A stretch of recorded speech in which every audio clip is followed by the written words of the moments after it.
The representative from New York, Mr. Mannion, is recognized for 5 minutes. Thank you, Chairman Kiley and Ranking Member Bonamici for holding this hearing today. Thank you to the witnesses for your detailed testimony and recommendations.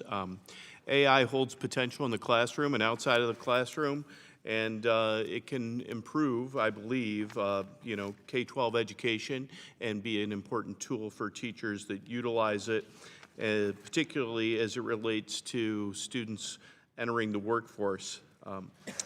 I, of course, share the same concerns of many members of this committee that we must be thoughtful in our approach, and that the opportunities that come with AI also come with a variety of risks.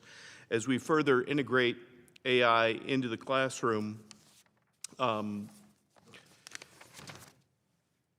we have to ensure that it supports and not supplants the essential roles of teachers and the broader purpose of education. As a former teacher, I believe that it's much more than academics. It's about developing well-rounded individuals that can think critically, constructively engage with their peers and communities, and successfully navigate an ever-complex world. My question is for Ms. Mote.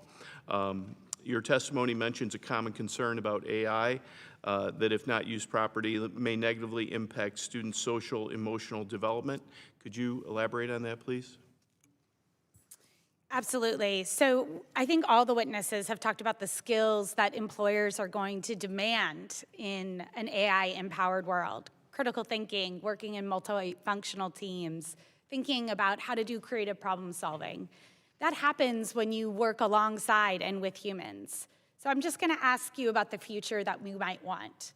So recently, a Stanford study found that a tool called Replica AI, which allows young people to create a digital twin to engage in conversations with, reduced suicidal ideation by 3%. That's great, 3%. If we get any change in young people's mental health and suicidal ideations, that's great. But last year, the CDC released a study which said one meaningful connection with a human in a school, a bus driver, a teacher, a coach, reduces suicidal ideation in young people by 33%. Do we want 3% or 33%? I would prefer for my young children to have those meaningful connections with adults who are helping them navigate this technology, work alongside it, and thinking about how to have those skills that employers will demand.